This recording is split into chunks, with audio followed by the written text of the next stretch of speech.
بسم الله الرحمن الرحيم.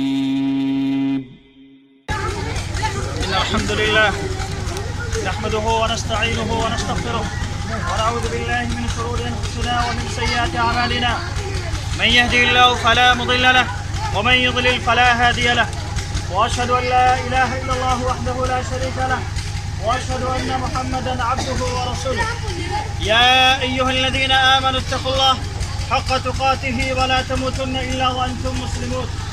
يا أيها الناس اتقوا ربكم الذي خلقكم من نفس واحدة وخلق منها زوجها وبث منهما رجالا كثيرا ونساء. واتقوا الله الذي تساءلون به والأرحام إن الله كان عليكم رقيبا.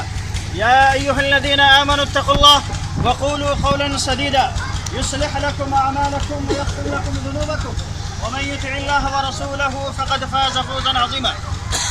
أما بعد فإن خير الحديث كتاب الله وخير الهدي هدي محمد صلى الله عليه وسلم وشر الأمور محدثاتها وكل محدثة بدعة وكل بدعة ضلالة وكل ضلالة في النار. أعوذ بالله السميع العليم من الشيطان الرجيم. بسم الله الرحمن الرحيم. وأنكحوا الأيام منكم والصالحين من عبادكم وإمائكم إن يكونوا فقراء يغنهم الله من فضله والله واسع عليم.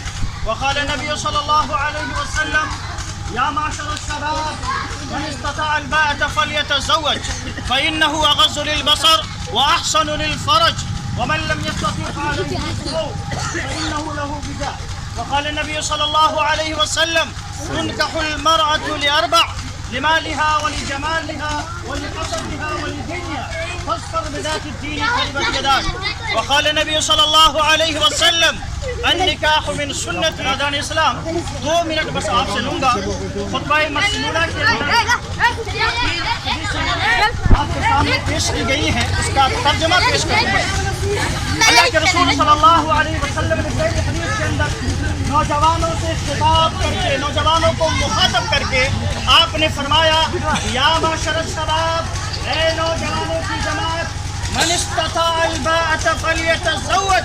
تم میں سے جو لوگ نکاح کرنے کی طاقت رکھتے ہو استطاعت رکھتے ہو وہ اپنے صحیح وقت پر نکاح کریں. من استطاع الباءة فلیتزوج. فائدہ کیا ہے؟ فإنه أغض للبصر وأحسن للفرج. اللہ کے رسول صلی اللہ علیہ وسلم نے فرمایا کہ اس سے تمہاری نگاہ اور شرمگاہ کی حفاظت. من استطاع الباءة فليتزوج فإنه أغض للبصر وأحسن للفرج ومن لم يستطع فعليه بالصوم. اور جو نکاح کرنے کی طاقت نہ رکھتا ہو اللہ کے رسول صلی اللہ علیہ وسلم نے اس کے بارے میں بھی فرمایا کہ وہ کیا کرے. آپ نے فرمایا فعليه بالصوم. وہ نفلی روزے رکھے. اس کا بھی وہی فائدہ ہے جو نکاح کرنے کا فائدہ ہے یعنی تمہاری نگاہیں اور شرمگاہوں کی حفاظت ہوگی. اللہ کے رسول صلی اللہ علیہ وسلم نے دوسری حدیث کے اندر فرمایا کہ نکاح 4 چیزوں کی بنیاد پر کیا جاتا ہے. نکاح کرنے کے 4 اسباب ہیں. نکاح کرنے کے 4 وجوہات ہیں 4 ریزنس ہیں. تنکح المرأة لأربع لمالها. پہلی وجہ پہلا سبب جس کی وجہ سے لوگ نکاح کرتے ہیں مال ہے. مال ہے. اللہ کے رسول صلی اللہ علیہ وسلم نے 2 سبب بتلایا. ولجمالها. خوبصورتی ہے. خوبصورتی کی بنیاد پر بھی لوگ ایک دوسرے سے نکاح کرتے ہیں. تیسرا سبب اللہ کے رسول صلی اللہ علیہ وسلم نے فرمایا ولحسبها. حسب نسب ہے خاندان ہے بڑا خاندان ہے اعلیٰ خاندان ہے اس کی وجہ سے لوگ نکاح کرتے ہیں. اللہ کے رسول صلی اللہ علیہ وسلم نے چوتھی وجہ بھی آپ نے بتلایا ولدینها.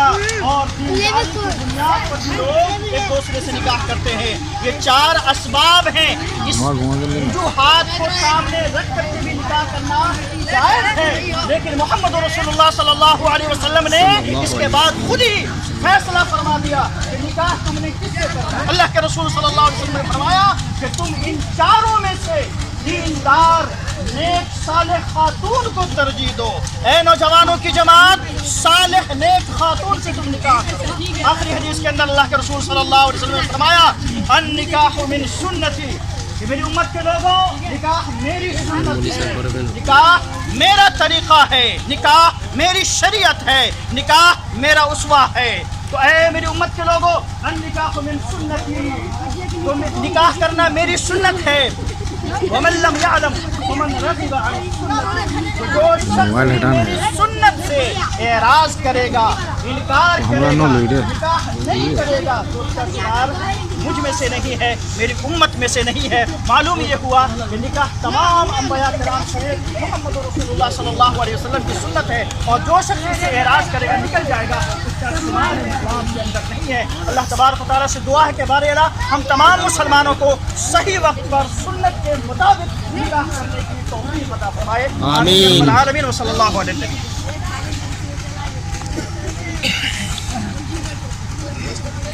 محمد امتیاز صاحب، میں آپ سے مخاطب. جناب حافظ محمد شعیب صاحب کی صاحبزادی دختر نیک اختر عزیزہ غزالہ پروین سلمہ، جن کا دین مہر 12.25 گرام سونا جس کی قیمت 52,000 روپیے سکہ راج الوقت ہے، جن کے گواہان ہیں جناب ماسٹر اسرار صاحب و جناب محمد برکات صاحب، و حاضرین محفل کے میں بحیثیت قاضی ہونے کے آپ کی زوجیت میں دیا، آپ نے قبول کیا.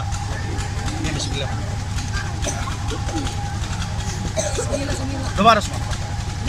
جناب حافظ محمد شعیب صاحب کی صاحبزادی دختر نیک اختر عزیزہ غزالہ پروین سلمہ، جن کا دین مہر 12.25 گرام سونا جس کی قیمت 52,000 روپیے سکہ راج الوقت ہے، علاوہ نان و نفقہ کے، جن کے گواہان ہیں جناب ماسٹر اسرار صاحب و جناب محمد برکات صاحب، و حاضرین محفل کے میں بحیثیت قاضی ہونے کے آپ کی زوجیت میں دیا، آپ نے قبول کیا. بارک اللہ. دعا فرما لیں. بسم اللہ.